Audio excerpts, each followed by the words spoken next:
or Nairobians not avoiding traveling up country where the older population is because the older people and also those with underlying conditions are at a greater risk of developing complications from this disease. Tell us where you're watching us from at Purity_Museo and at KBC Channel 1 News, the hashtag Channel 1 Weekend. We begin our broadcast right now with the highlights. How can it be that almost 540 of us, against less than 200 women, have gotten this virus in the last 24 hours only? Ministry of Health wants men to be cautious and follow coronavirus containment protocols to tame the spread of the virus. There is no luxury of time. Education Cabinet Secretary Professor George Magoha says institutions must redesign their classrooms for January resumption. Position was represented by Senator Sakajas. Linturi has come with a variation.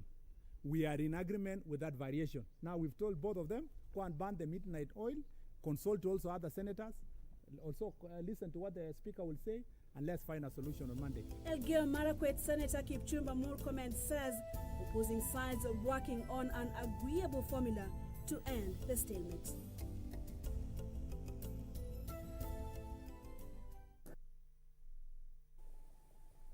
My name is Purity Museo and Simon Karodha is our sign language interpreter tonight. Let's now get started. The Ministry of Health is now worried that the reckless behavior of men could be exposing the male folk to the coronavirus. Health Cabinet Secretary Mutahi Kagwe is warning men that there is nothing much about the virus and all must adhere to set regulations if the nation is to win the war against coronavirus. The warning coming as the country confirmed 727 new cases of the virus in the last 24 hours from 6,814 samples. People residing in Nairobi have also been urged to reduce their movements up country to try and tame further spread of the virus. Achola Simon begins our broadcast tonight.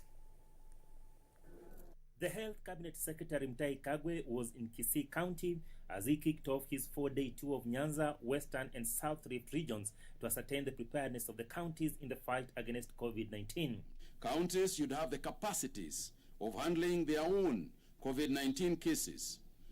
Given the latest statistics that indicate the virus was mainly ravaging the male folk, Kagwe now wants men to stop their reckless behavior and adhere to the set health protocols to help avert the rapid spread of the virus. What is going on? How can it be that almost 540 of us, against less than 200 women, have gotten this virus in the last 24 hours only? And therefore, we need to address it. I think you will find that in terms of care, in terms of using masks, in terms of social distancing, women are just being that much more careful. In the last 24 hours, the country reported 727 new cases, with the men accounting for 539 cases, as opposed to only 188 females.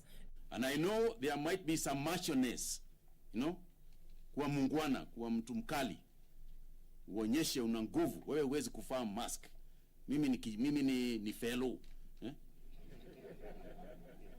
Wewe ni fellow, mkali sana. If it was in the Wild West, you'd be slinging guns. You will die. The new tally now takes the country caseload to 25,138 confirmed cases. Nairobi chalked up 393 cases of the confirmed cases in the last 24 hours, and the CS is advising that unless it is very necessary, those residing in the county must stay in the city and avoid unnecessary movement. Kwa wakati huu, kaeni Nairobi, hii virusi ikikwamishwa, basi mnaweza kuja. Na si semi ati kila mtu asije, ama la sivyo ndugu yangu hapa ataniuliza sasa unasema mimi nisije hapa Kisii. Hapana, lakini ukija Kisii fanya vile amesema na vile anafanya. Amevaa mask. 674 patients have recovered, with 125 of them drawn from the home-based care program. Every single cent that is given by the government is spent to ensure that there is support in COVID-19, for COVID-19 only, and no other way. But I think it's also important to remember that the effort of COVID-19 is not a Ministry of Health domain as such. In the same period, the country lost 14 people to the virus. To address the issue of testing, the ministry intends to open up testing centers in Kisii County to help reduce movement of samples to Kisumu County. Similar facility will be set up in Kakamega County as the government expands its testing capacity at the county level. Health Cabinet Secretary Mutahi Kagwe is concerned by the rising cases of COVID-19 amongst men in the country, and he now says this is not about masculinity. Adhere to the health protocols and save yourself. Achola Simon reporting for Channel 1 News from Kisii County. Thank you, Achola. The remains of the late renowned University of Nairobi sociology scholar Ken Oko have been interred in his rural home of Nyandiwa, Homa Bay County. Scholars who attended the funeral of once classy lecturer described him as brain machine who was dedicated to his work and mentored thousands. Oko died last week at Aga Khan Hospital while battling COVID-19. Deceased Marian Awor Adumbo, a Rachonyo nurse who also succumbed to the disease, was laid to rest in the same county Friday.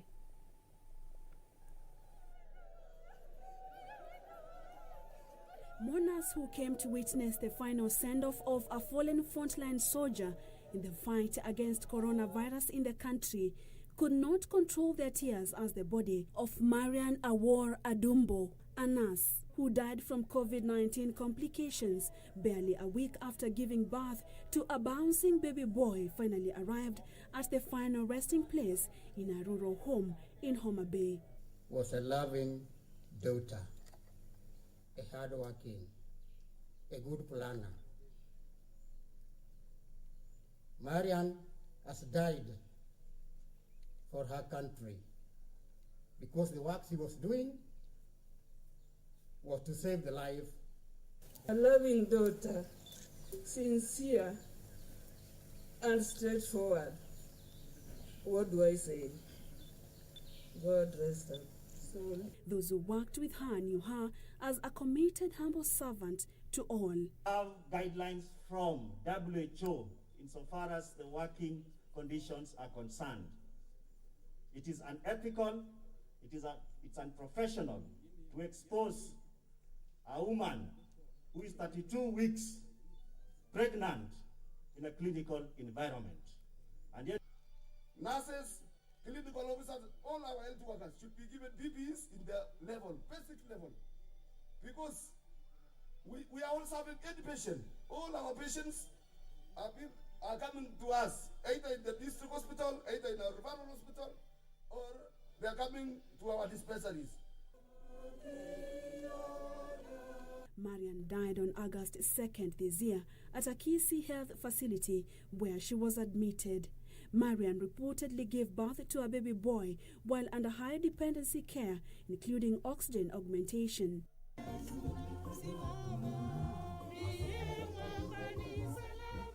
So far, 10 healthcare workers have succumbed to the COVID-19 disease, while more than 700 others have been infected by the deadly virus. Still in Homa Bay, a private funeral service for the late University of Nairobi lecturer Ken Oko was held Friday in his rural home in Nyandiwa. Scholars described the late Don as one great scholar this nation has ever had, who was humble and committed to his work. Ken was a lecturer, and that was not important to him. What was important to him was the relationship between him and his students, his staff members, and the rest. Due to the COVID-19 restrictions, only a few invited guests were allowed to attend the funeral service.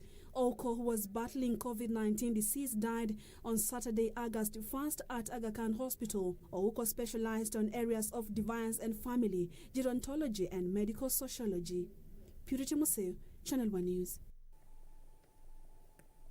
May the souls of the departed soldiers rest in peace. Also, Changamwe Member of Parliament Ramadhan safe Kajembe is dead. Kajembe, who was aged 76 years old, passed on today this afternoon at Pandya Memorial Hospital in Mombasa.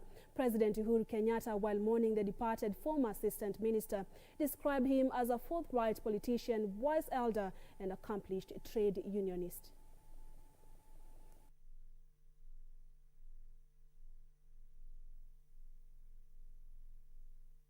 Family and friends flocked to the Pande Memorial Hospital immediately after the news of former Changamwe Member of Parliament Ramadhan Kajembe death were announced. According to the family spokesperson Hamisi Musa Mwidani, who is a majority leader at Mombasa County Assembly, Kajembe passed on this afternoon at Pande Memorial Hospital. The former MP was admitted in the hospital soon after the death of his wife a fortnight ago. Mwidani eulogized Kajembe as a charismatic leader who will be missed by many. Najua ni msiba umetufika sote Mombasa. Na kila mtu nafikiri alikuwa anamjua marehemu vile alivyokuwa. Kwa hivyo sote tupeaneni pole na inshallah Mwenyezi Mungu akipenda kesho tutamweka pahali pema peponi. Amen. Mazishi tutafanya kesho inshallah. Kwa hivyo ndugu zetu wa Mombasa, twajua mmeguswa, lakini tukubali kwamba ni moja ya faradhi. Lazima mtu yote itamgusa. His sentiments were echoed by Kajembe's son, Saif Ramadan Shekwe, who eulogized his father as a loving person who had Mombasa interests at heart for the 30 years he has been in active politics. Na alikuwa akiendelea vizuri, madaktari akituambia, lakini Mungu akitaka kiumbe chake hakuna sababu ya kuzuia bana. Mazishi tumeamua ni kesho kama familia. Inshallah. Maziara toka hosteli ni ya kule kwa Shehe, ndipo tunapozikwa sisi Mikindani.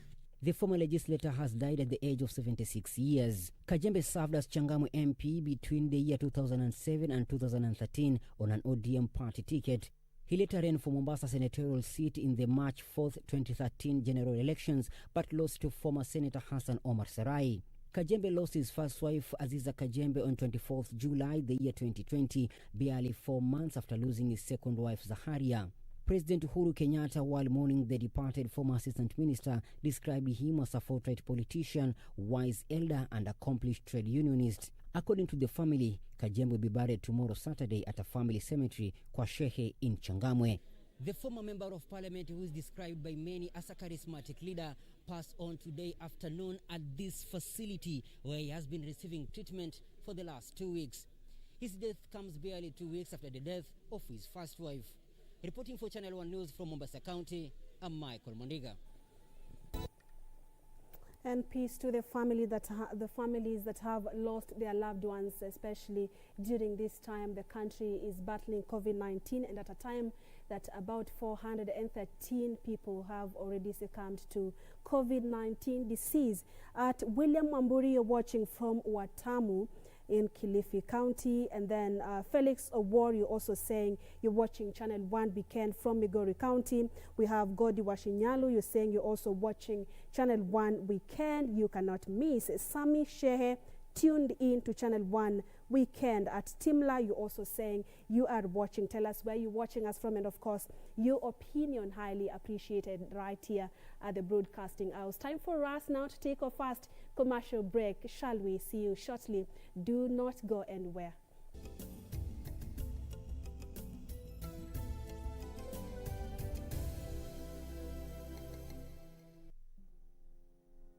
Renowned for its thriving tourism and agricultural sectors, Laikipia County has faced its fair share of challenges resulting from the coronavirus pandemic. With over 50 confirmed cases of coronavirus coupled with a decline in tourism revenue, just how is the County 031 managing the new normal? Join me, Purity Museo, this Sunday at 9 p.m. on our weekly segment of Family Matters as we engage Laikipia County Governor Nerito Murithi on his administration's efforts in addressing the emerging challenges, only on KBC Channel 1.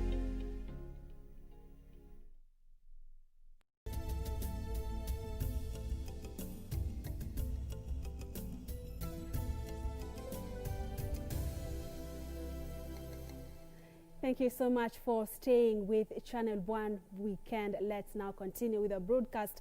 Mama Lucy Kibaki Hospital in Nairobi is set to be elevated to a level 5 health facility in a bid to decongest Kenyatta National Hospital and Mbagathi Hospital in the wake of the COVID-19 pandemic. Speaking during the handover of personal protective equipment to healthcare workers at the Mama Lucy Kibaki Hospital, Nairobi Metropolitan Services Director General Mohamed Badi said the work, which will kick off on Monday, will see the hospital equipped with 120 isolation bed capacity and an 18 ICU bed facility. Health workers at the Mama Lucy Kibaki Hospital in Nairobi is the latest batch to receive personal protective equipment courtesy of COVID-19 Response Fund in partnership with Equity Group Foundation. The consignment consists of full gears and is projected to serve 400 workers for a period of 15 months.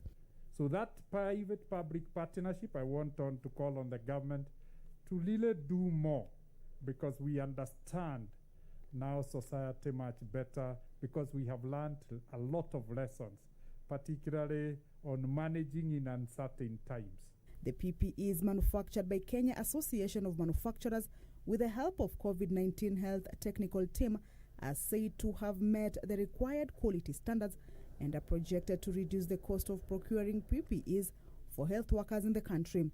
Most of them were not up to standard, and we have worked back and forth wearing all those PPEs and making sure that the quality is good, reading about what is the best practice.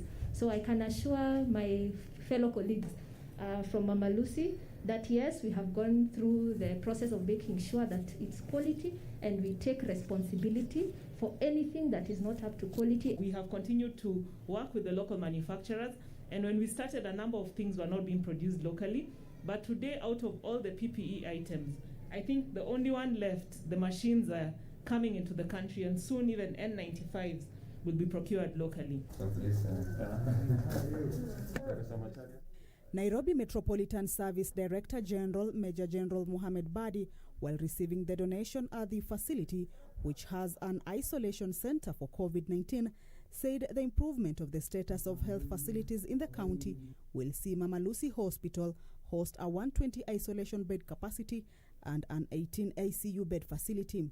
Major General Badi. Out of our programs in NMS, Mama Lucy Hospital will be elevated to level 5 hospital, and the work will start coming Monday.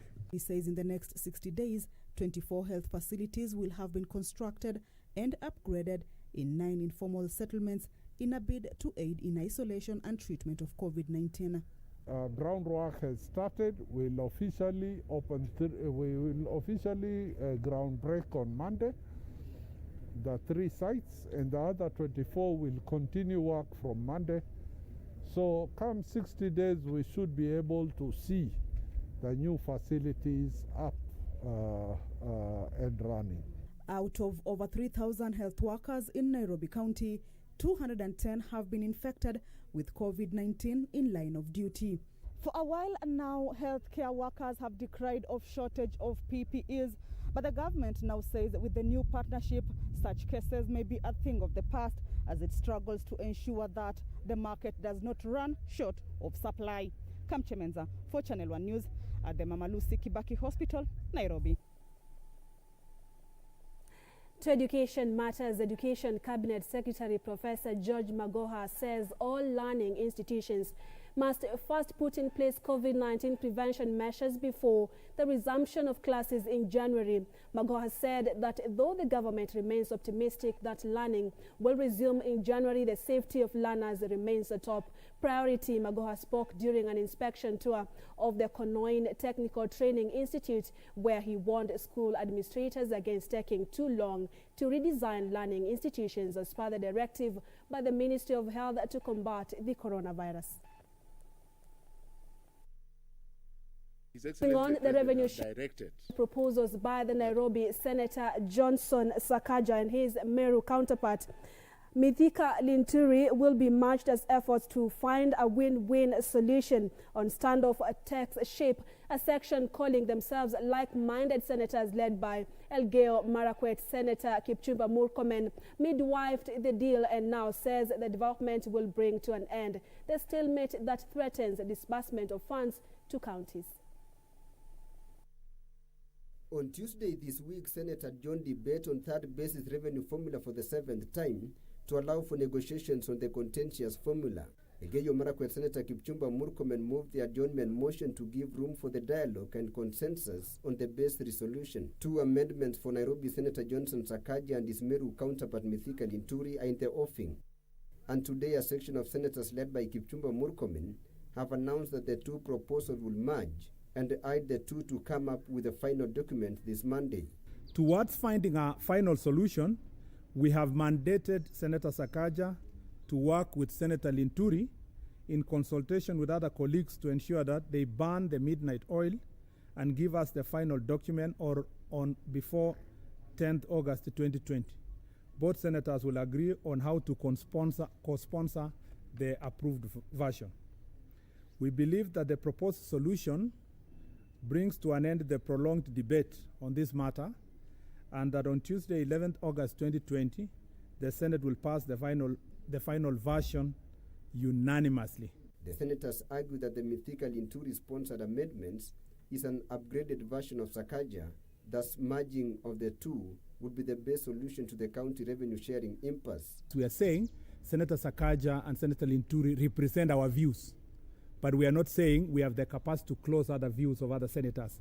But as a team, Senator Sakaja and Linturi represent those views, and they are already in talks with the Speaker. Yeah, they are speaking with the Speaker. They will agree how they will meet with the Speaker, and the Speaker will see how to process all these amendments. That's not a small number. Huwezi tuambia watu waende wapambane na corona na wajalipa rent. Nyinyi mnatupatia stress bwana. Hawa wafanyakazi wakigoma, wewe unataka niende niwaambie nini? Na watu ya national government wamelipa mshahara. Kwani pesa ya national government ya kulipa mshahara ilitoka wapi? Ya kulipa counties ilikuwa wapi? We cannot be struggling. Na wengine wanakaa huko hawataka kurelease pesa ya mshahara.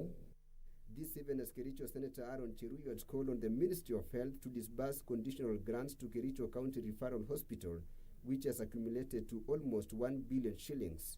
If you see the division of revenue bills that we do at the Senate, there's a provision for funds that go to level 5 hospitals. This is a level 5 hospital. Therefore, there is absolutely no reason why it's not receiving those particular funds. And therefore, actually, we shall be demanding for 2019, 2020, and the subsequent years. And from the county's revenue allocation standoff to youth and unemployment affairs, a section of the youth in Nairobi have raised concerns on the unemployment rate among young people in the country, claiming it was now a ticking time bomb.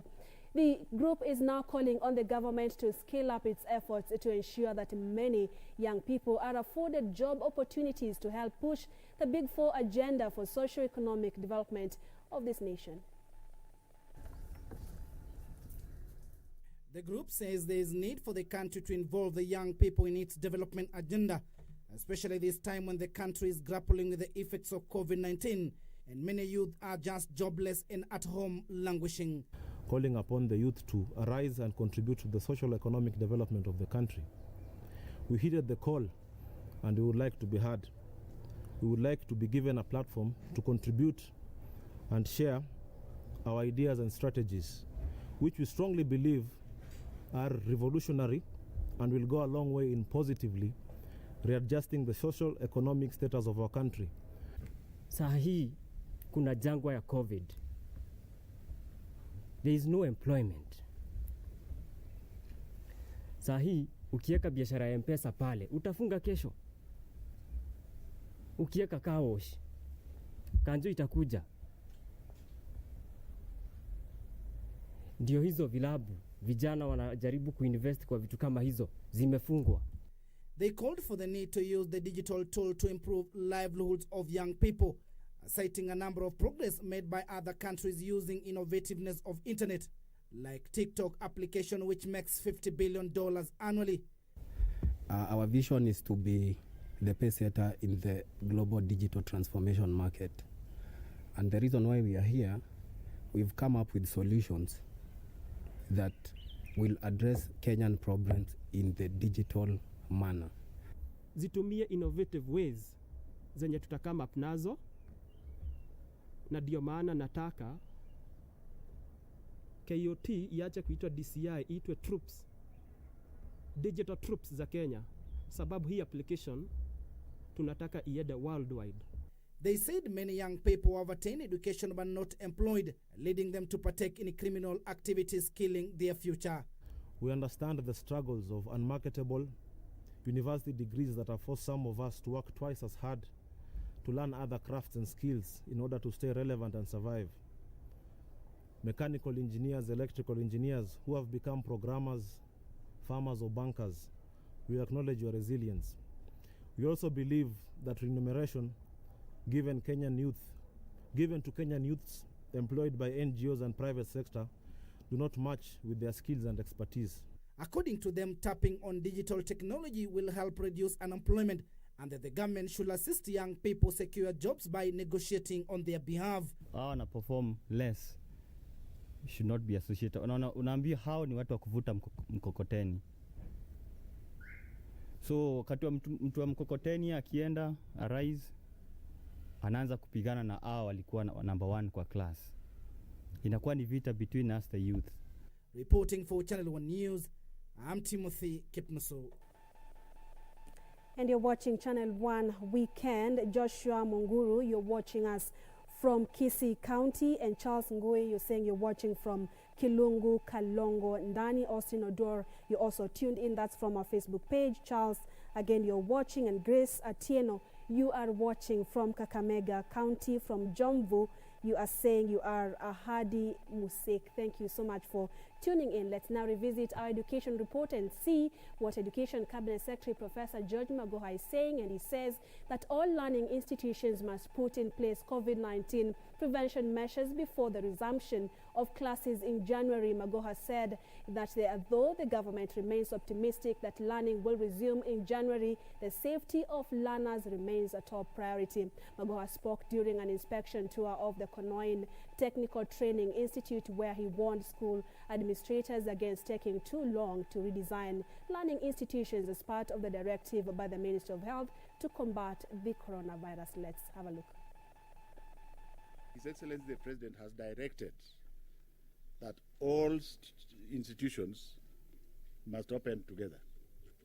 Are we together here? And this is a constitutional matter, because you can't select who is going to open and who is not going to open. And so even though there are different stages of preparedness, all of them must be ready. Otherwise, which child don't you want to? And if we find that there is a leader who does not want to move with the president at his pace, then we will most humbly get another leader who can walk at the president's pace so that we are able to move quickly.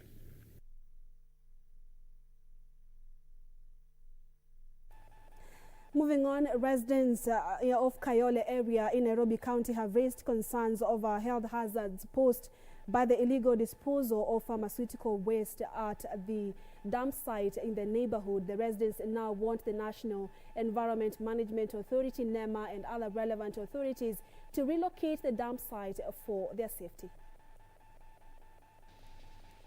At the center of protest is the choking smoke from the burnt medical waste in an illegal dump site in Kayole area in Nairobi. According to residents, the burning of medical waste in the open pit around their neighborhood has exposed them to extreme health and environmental hazards. Imekuwa disposal ya madawa kutoka mahospitali all over county. So ile madawa yote ambayo ime-expire, ile imefanyika nini, yote inatupwa hapa. Ingine iko na mikebe, ingine iko na nini. So ikawashwa hapa moto. Sasa hiyo herufu ya chemical ya hiyo madawa inafikia wakaaji hapa. Hatulali mpaka saa 8 hapa, mtu ni kukohoa throughout the night. The residents say as a result of the heavy smoke and a choking smell, children are the mostly affected as they cough and develop chest complications. Me, I'm one of the victim. Munakula chakula, hamuwezi mukakula, hii moshi ikiingia, munaanza kukohoa ni kama pilipili imewekwa kwa jiko. Imeadhiri, hata tumeenda kwa malusi wengi, wake wetu wameenda huko wanaambiwa shida ni hiyo moshi. Sasa imepita hata wengine hawezi fanya kazi hapa, na sisi ni watu wa jua kali tunafanya kazi kwa hii laini. Waste disposed in the pit includes expired medicines, used cotton wool, syringes and contaminated gloves, with residents claiming no action taken by relevant authorities to contain the pollution. The worst thing hapa, sisi tunajua hii mashimu ilikuwa ya kudispose mchanga, lakini sasa ni madawa. Lakini tumejaribu hata vile tunasaidiwa, hatujapata njia yoyote. Lakini nafikiria vile sasa vyombo za habari zimefika hivi, huenda itachukuliwa ni umuhimu na hiyo hali iishe kuanzia leo. They are calling for the National Environment Management Authority NEMA and other relevant authorities to ensure that proper disposal of medicine is done and not at the expense of their health. Sasa tungeomba kama serikali inaweza kutusaidia. Hiyo vitu inachomewa hapa karibu na boma za watu. Itafute mahali pengine ambapo inaweza pengine kuokoa, sababu hii ni kama kifo inawekea watu, sababu zile vitu zinachomewa pale hatuelewi ni vitu vya aina gani, vitu ambayo inafanya hata mtu usiku asindwe na kuhema. Ben Chumba reporting for Channel 1 News. The number of coronavirus cases in Africa has surpassed 1 million according to a tally by Johns Hopkins University. However, Africa has not been hardly hit by the pandemic since half of the infections are in South Africa. More of this, let's go global. More than 18.6 million people have been reported to be infected by coronavirus globally, and 702,000 have died, according to the World Health Organization. In Africa, nearly 21,000 have died and 670,000 have recovered. Director of Africa Center for Disease Control and Prevention, John Ngegasong, said on Thursday that 70% of those infected in the continent had recovered. And in Nigeria, Muslims in the biggest city, Lagos, held their Friday prayers in mosques for the first time in nearly 4 months.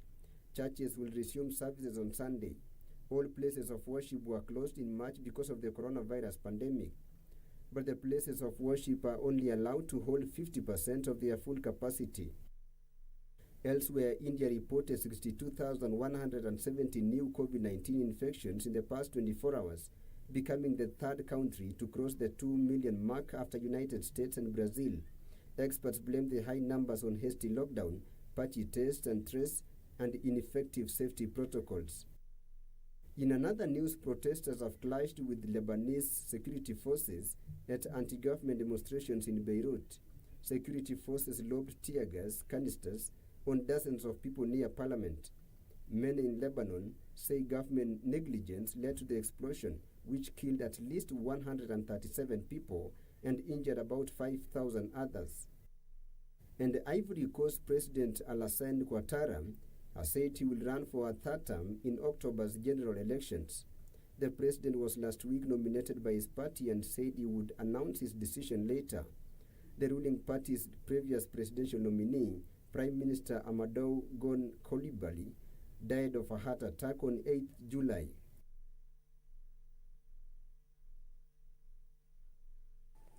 And back home, sugarcane farmers and millers from Busia County have strongly opposed the move by Kenya Sugar Manufacturers Association Chairman Jayant Patel calls for the lifting of ban on sugarcane importation. The farmers and millers from the region termed the move as a well-orchestrated plan to kill local sugarcane production and instead benefit few unscrupulous individuals. More of this in our county news roundup.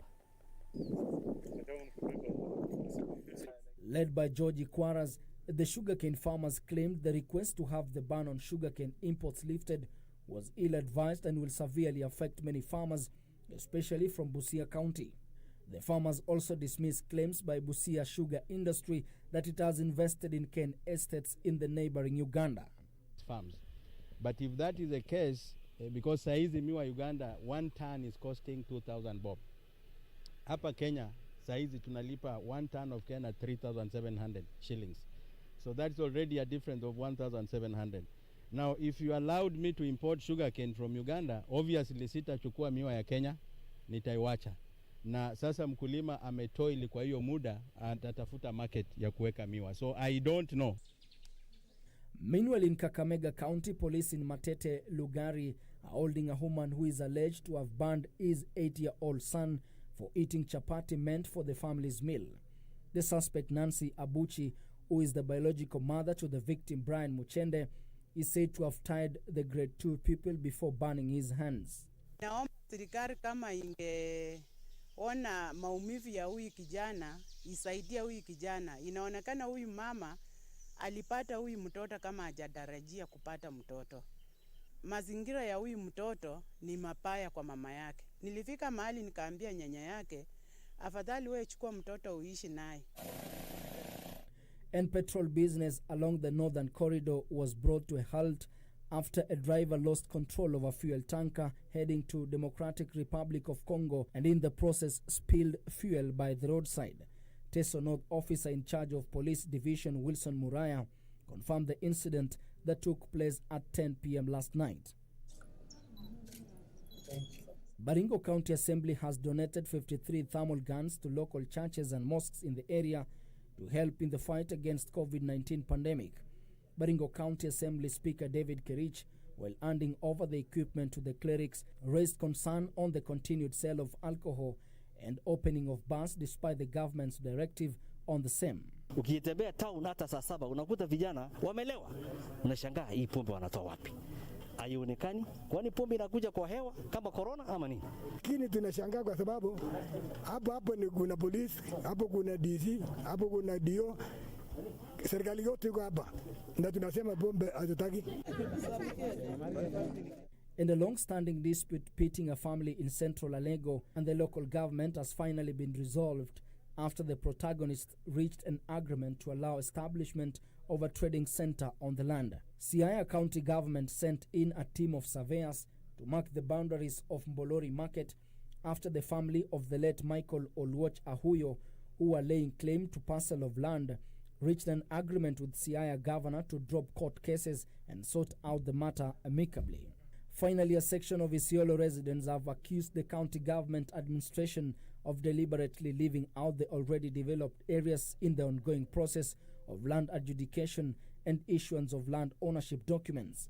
The residents say area around Isiolo municipality have been ignored in the process, with the county government administration opting to other far-flung areas like Kina and Merti. Mahali ambapo kuko disputed area ni mtu na yule mwingine ambayo wanabishania hiyo land. At the same time tunajua land is a devolved functions ya county, na hawa watu ndio wanafaa kusuluhisha haya mambo. Hakuna mtu ambaye yuko Isiolo ako na title deed. Na shida kubwa ni mambo ya dispute, ni mambo ya mabonyenye, ni mambo ya serikali kutokuwa wazi kwa wananchi wake. Ben Chumba, reporting for Channel 1 News. And on our KBC Channel 1 News Facebook page, Mike John, you're saying you're watching from Kisumu County, specifically Katito. And Joy Msangi, Migwani Mwingi, thank you. Kanini Kio, Emali, you tuned in. And Mark Henry, you also tuned in from Kilungu, Nunguni. Eric Ogero, you asking whether we'll be showing Champions League. All right, I'll find out for you. Gilbert Keegan, you're saying that you're also tuned in with your family in Tonui. Thank you so much. Another break will do. When we return, business news is up next. Don't go anywhere.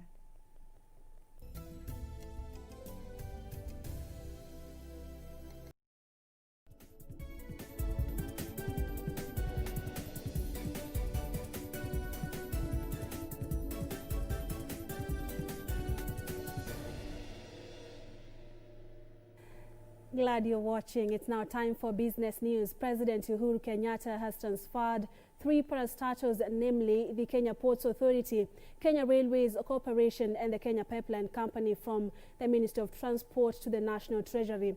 Through an executive order issued on Friday, President Kenyatta placed the management, coordination and integration of the 3 parastatals under the Kenya Transport and Logistics Network. The executive order also tasks the Industrial and Commercial Development Corporation, ICDC, as the holding company for the 3 parastatals and also responsible for the management of investments in ports, rail and pipeline services.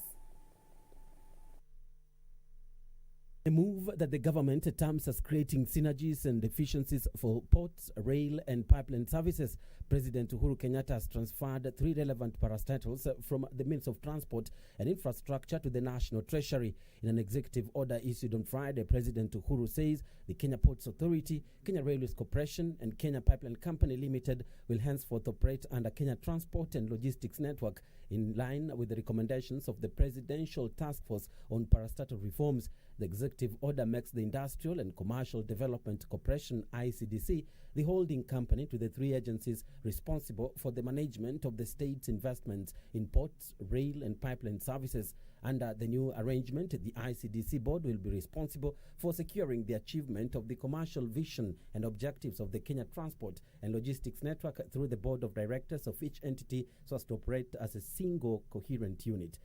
This means the board of ICDC is exempted from the requirements of Mwongozo on multiple directorships. The president further says the Kenya Transport and Logistics Network will leverage on the efficiencies and synergies of the 4 state agencies so as to achieve Kenya's strategic agenda of becoming a regional logistics hub. He says the new structure is expected to lead to the lowering of the cost of doing business in the country through the provision of port, rail, and pipeline infrastructure in a cost-effective and efficient manner and within acceptable shared benchmark standards.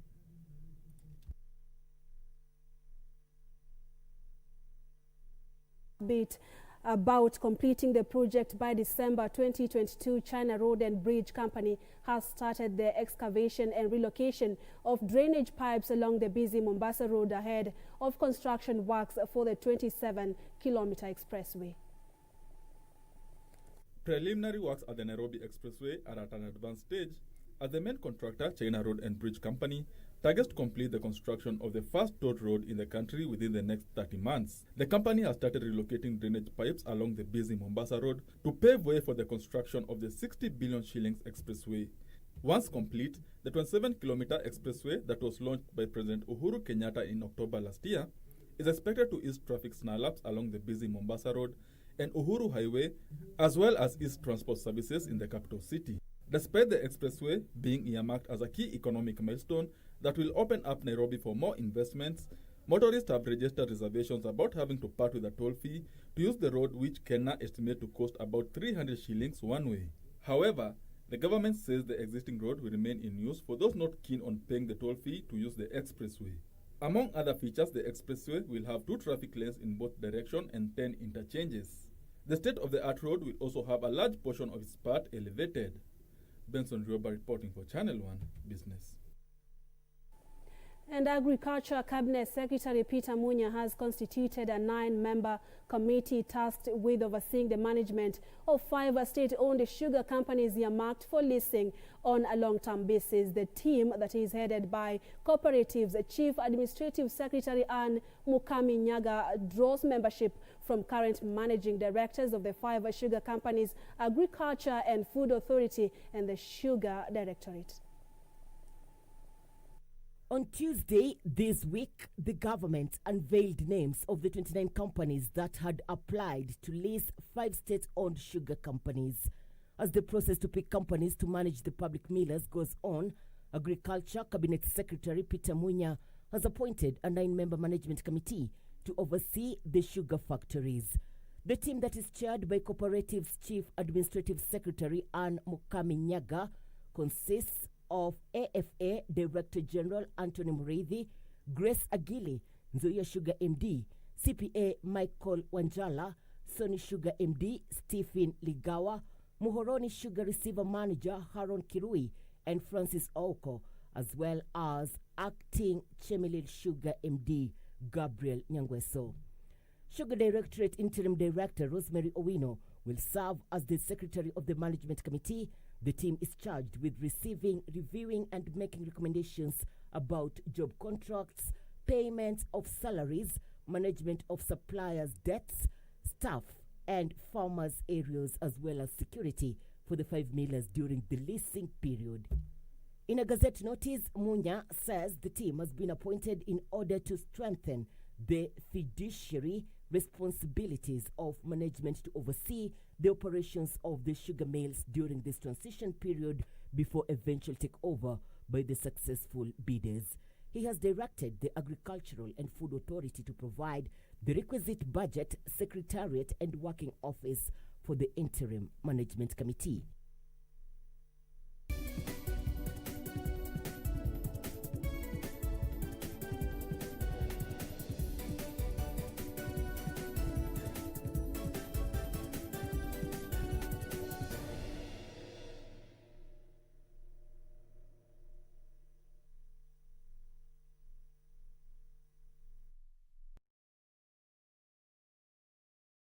Who choose to read their Bible daily, they become wiser and they become stronger than the people who don't read their Bibles. So when you choose hard, difficult things, you become a natural leader.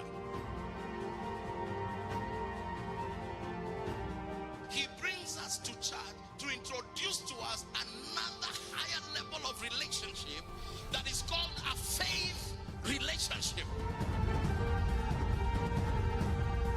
You are also a solution to somebody else's problem. You cannot be the only problem all the time.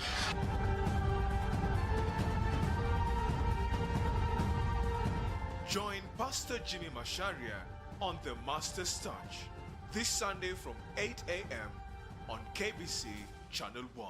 On the next episode of Behind Closed Doors. She shouldn't have even been there. This was an issue between Javier, Raquel, and me. Who are you talking about? Please. I need you to help me get out of here, please. Please. My dad. Get me out of here! Get me out of here! Take her! Get her away! Take her away! Get me out of here!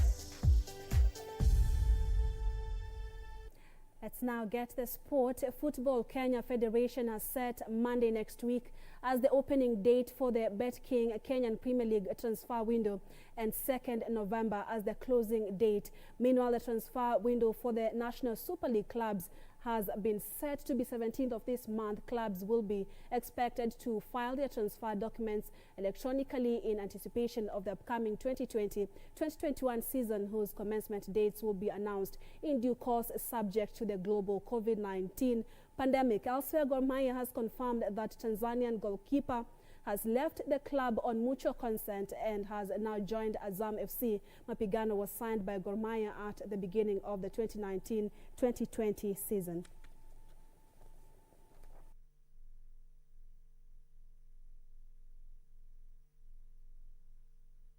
Staying with the Gor Mahia, the elections will proceed as scheduled Saturday, August 8th, despite a suit filed by the Sports Dispute Tribunal, SDT, on Wednesday.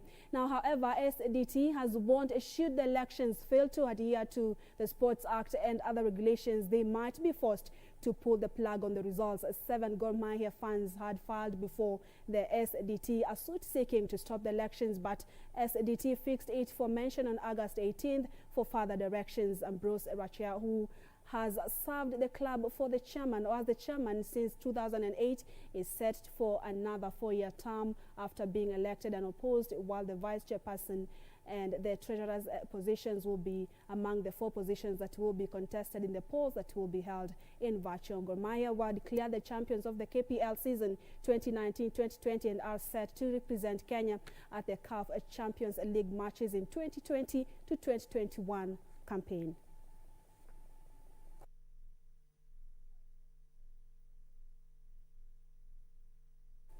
Moving on, Real Madrid head coach Zinedine Zidane said Gareth Bale was left out of the squad to face Manchester City because he did not want to play. Bale has become a peripheral figure at the Bernabeu after falling out of favor under Zidane. Now, his omission from the squad has fueled speculations over his future, and now Zidane has said that this was the player's choice. The Spanish champions are 2-1 down after the first leg of the last 16 tie at the Bernabeu in February. Real recently swept to the La Liga title with 10 straight wins following the restart, but Bale played just 99 minutes. It has been a difficult season overall for the 31-year-old Wales international, who has scored just 3 goals and made 14 starts across all competitions. Zidane said former Chelsea playmaker Eden Hazard, who has endured an injury-hit season, was fit to feature after overcoming an ankle problem. Juventus will play against Lyon in another encounter tonight.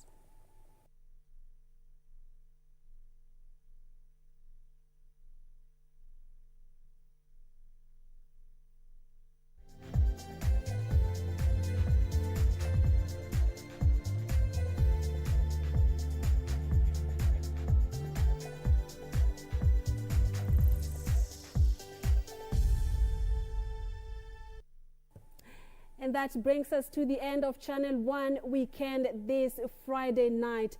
Thank you so much for your company. It's been great having you tuned in. I'll see you again tomorrow, same place, same time, because Channel 1 Weekend continues till Sunday. My name is Purity Museo, and Simon Karodha has been our sign language interpreter tonight. Thank you for your feedback. And of course, for more breaking news, do just join us and also follow us on Twitter, Channel 1, and at KBC Channel 1 News and at Purity_Museo. We will be able to get the latest news and all the alerts that you may require. Up next is Irene Muchuma Odim with a weather forecast. Do join her for that. Have a lovely night and God bless.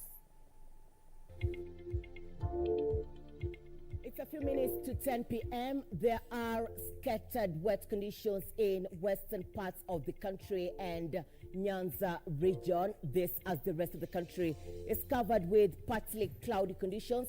The rest temperatures across the country are being experienced in Narok County at 11 degrees Celsius.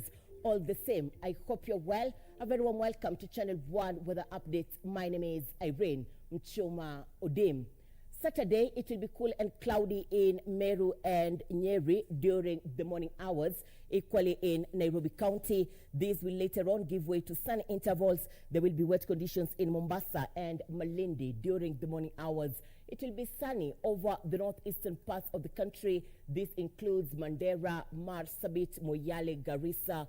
A different weather scenario in the northwestern part of the country. These are rains in Lodwar. It will also rain in Kitale and Eldoret. It will be sunny in Kisumu, Kakamega, and its environs. In the afternoon, we'll see an increase of wet conditions over the western parts of the country. These are showers accompanied by thunderstorms in Kisumu, Kakamega, Eldoret, Kisii, Kericho, also several places over the northwestern parts of the country. There will be showers accompanied by thunderstorms in Moyale. These are sunny conditions dominate the northeastern parts of the country.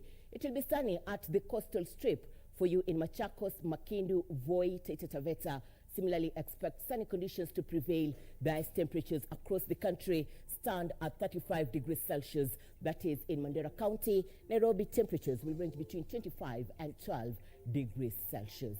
Let's now cross the borders and have a look at the international forecast. Do have a good night and a blessed day.